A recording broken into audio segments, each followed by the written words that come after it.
नगीना से भीम आर्मी प्रमुख और वर्तमान सांसद चंद्रशेखर आजाद एक बार फिर विवादों में आ गए हैं। सामाजिक कार्यकर्ता रोहिणी घाबरी ने उन पर यौन उत्पीड़न का गंभीर आरोप लगाते हुए मामला दर्ज कराया है। ये शिकायत राष्ट्रीय महिला आयोग NCW में दर्ज की गई है, जिसके बाद पूरे राजनीतिक हलकों में हलचल मच गई है।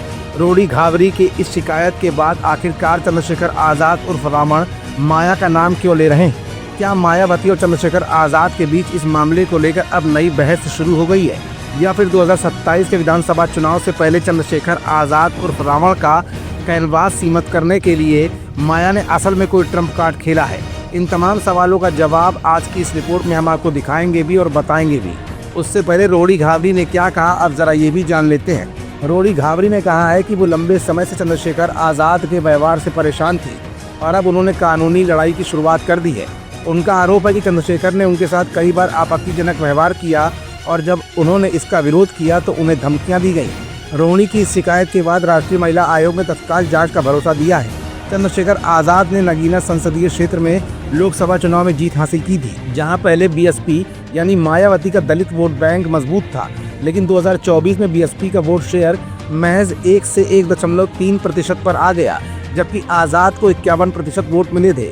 इस जीत को मायावती की राजनीतिक पतन और उनके वोट बैंक के घटने का संकेत माना जा रहा है, जिसे देखकर मायावती का नाम रोहिणी घाबरी के मैटर में उछल रहा है। हाल ही में मायावती ने सोशल मीडिया पोस्ट के जरिए आजाद पर इशारों में निशाना साधा था। जवाब में आजाद ने मीडिया के सामने कहा था कि यदि नाम इशारों में आया है तो उनसे पूछा जाए मामला क्या है, जो स्पष्ट रूप से मायावती को टारगेट कर रहा था। दरअसल चंद्रशेखर आजाद उर्फ रावण का बढ़ता कद धीमे धीमे ये बयां करने लगा है कि वो BSP की जगह एक नई बहुजन शक्ति घोषित होकर मैदान में उतर रहे हैं, जो सीधे मायावती के प्रभाव को चुनौती देता है।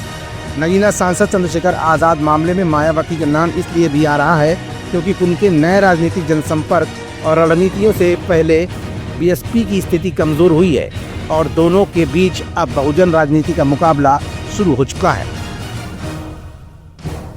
खबरों से जुड़े रहने के लिए सब्सक्राइब करें हमारा चैनल इंडिया जंक्शन।